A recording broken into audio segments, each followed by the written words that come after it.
Hey, I'm talking to you like someone who's actually lived with this receiver every day, because once you feel what the R-N800A actually does for your music and home audio, everything weaker suddenly feels like something you once tolerated instead of something you enjoyed. This isn't for someone who shrugs at tinny sound, muddled instruments, or stereo that feels flat and lifeless.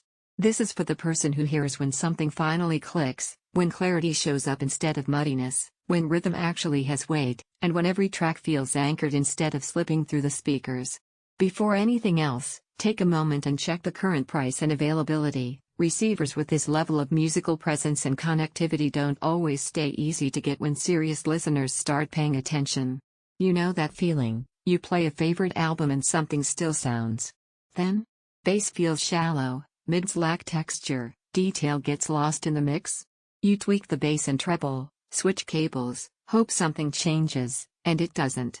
That's the exact point you realize you've outgrown compromise. You're tired of settling for good enough when you know the music can feel alive. Then you power up the R-N800A and the relief hits immediately. This isn't just clearer, it's true to the music.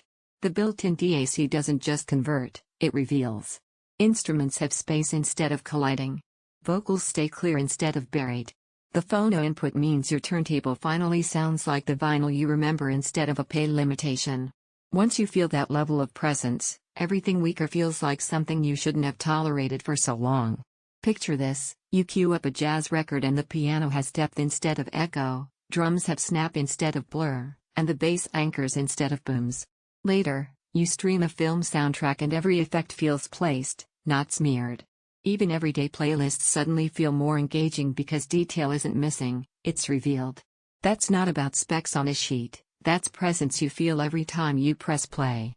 And once you've lived with that level of musical fidelity, anything less starts to feel like a compromise you shouldn't go back to. Every time you think about another, lesser receiver, your mind loops back to how connected this feels. That's loss aversion. You don't want to give that up now that you've known true clarity and depth. While that impression is fresh, check stock again.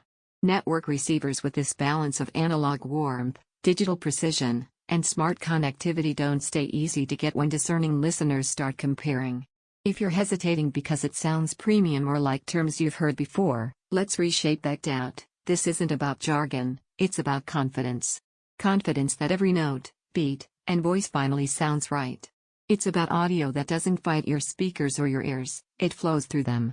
Here's something most people don't expect until they live with it. Once you've heard real separation and detail, even everyday tunes you thought you knew start sounding different. Not louder, not brighter, better. You feel clarity that reveals detail. You enjoy separation that lets each instrument breathe. You get bass presence without mud. You own gear that reflects refined taste. You experience music the way it should sound. Downsides? It's not the smallest gadget on the shelf, and it isn't the cheapest entry option you can find. Those are simply the trade-offs for sound that genuinely respects the content instead of just amplifying it. At some point, the endless comparison loop just stops. You already feel what satisfies you most. You choose what feels right, not what's uncertain. So don't let this upgrade sit in your mind and turn into a regret later. Decide with confidence, check current availability now, and bring home the kind of sound your instincts have been telling you to get.